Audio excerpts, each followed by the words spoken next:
ನೋಡಿ, ಮತ್ತೊಂದು ಕಡೆ ಲಿಫ್ಟ್ ದುರಂತ ಆಗಿದೆ. ಈ ಒಂದು ದುರಂತದಿಂದ 9 ಮಂದಿ ಬದುಕಿದ್ದೇ ಪವಾಡ ಸದೃಶ್ಯ ಅಂತ ಹೇಳಬಹುದು. 1 ಗಂಟೆಗೂ ಹೆಚ್ಚು ಕಾಲ ಲಿಫ್ಟ್ನಲ್ಲಿ ನರಳಾಡಿದ್ದಾರೆ. ಇತ್ತೀಚೆಗೆ ಲಿಫ್ಟ್ ಅಂದ್ರೆ ಭಯ ಪಡಬೇಕು, ಆ ರೀತಿ ಆಗಿದೆ. ಈ ಒಂದು ಲಿಫ್ಟ್ ದುರಂತದಿಂದ 9 ಮಂದಿ ಬದುಕಿದ್ದೇ ಪವಾಡ. ಶಿವಮೊಗ್ಗದ ಶಾಪಿಂಗ್ ಕಾಂಪ್ಲೆಕ್ಸ್ನಲ್ಲಿ ತಪ್ಪಿದ ಭಾರೀ ದುರಂತ.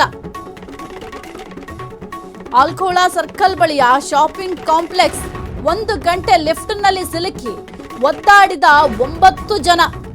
ಅಗ್ನಿಶಾಮಕ ಸಿಬ್ಬಂದಿಯಿಂದ 9 ಜನರ ಯಶಸ್ವಿ ರಕ್ಷಣೆ ಮಾಡಲಾಗಿದೆ. ಮಹಿಳೆಯೊಬ್ಬರ ಆರೋಗ್ಯದಲ್ಲಿ ಏರುಪೇರಾಗಿದೆ. ತಾಂತ್ರಿಕ ಕಾರಣದಿಂದ ಸ್ಥಗಿತಗೊಂಡಿದ್ದ ಲಿಫ್ಟ್ ಕಟ್ಟರ್ ಮೂಲಕ ಲಿಫ್ಟ್ ಬಾಗಿಲನ್ನ ಕತ್ತರಿಸಿ ರಕ್ಷಣೆ ಮಾಡಲಾಗಿದೆ. ಲಿಫ್ಟ್ ದುರಂತ ಸಂಭವಿಸಿದೆ. ಈ ಒಂದು ದುರಂತದಲ್ಲಿ 9 ಮಂದಿ ಬದುಕಿದ್ದೇ ದೊಡ್ಡ ಪವಾಡ. ದೃಶ್ಯಾವಳಿಯಲ್ಲಿ ಗಮನಿಸ್ತಾ ಇದ್ದೀರಾ, ಕಟ್ಟರ್ ಏನಿದೆ ಆ ಒಂದು ಕಟ್ಟರ್ ಮೂಲಕ ಲಿಫ್ಟ್ ಬಾಗಿಲನ್ನ ಕತ್ತರಿಸಿ ಆ ಒಂದು ಲಿಫ್ಟ್ನಲ್ಲಿದ್ದಂತಹ ಎಲ್ಲರನ್ನೂ ಕೂಡ ರಕ್ಷಣೆ ಮಾಡಲಾಗಿದೆ. ಇನ್ನು ಮಹಿಳೆಯೊಬ್ಬರ ಆರೋಗ್ಯದಲ್ಲಿ ಸ್ವಲ್ಪ ಏರುಪೇರಾಗಿದೆ.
ದೃಶ್ಯಾವಳಿಯಲ್ಲಿ ಗಮನಿಸ್ತಾ ಇದ್ದಾರೆ ಯಾವ ರೀತಿ ಸೇಫ್ ಮಾಡ್ತಾ ಇದ್ದಾರೆ ಅಂತ. ಅಲ್ಲಿರೋರಿಗೂ ಕೂಡ ಭಯ ಇರುತ್ತೆ. ಆ ಒಂದು ಲಿಫ್ಟ್ನಲ್ಲಿ ಏನು ಸಿಲುಕಿರ್ತಾರೆ ಜನರು, ಅವ್ರಿಗೂ ಕೂಡ ಗಾಬರಿ ಇರುತ್ತೆ.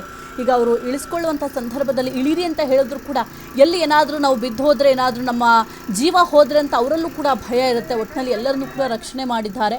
ಆದರೆ ಒಬ್ಬ ಮಹಿಳೆಯ ಸ್ಥಿತಿ ಸ್ವಲ್ಪ ಮಟ್ಟಿಗೆ ಏರುಪೇರಾಗಿದೆ. ಅವ್ರನ್ನೂ ಕೂಡ ಆಸ್ಪತ್ರೆಗೆ ದಾಖಲು ಮಾಡಲಾಗುತ್ತೆ.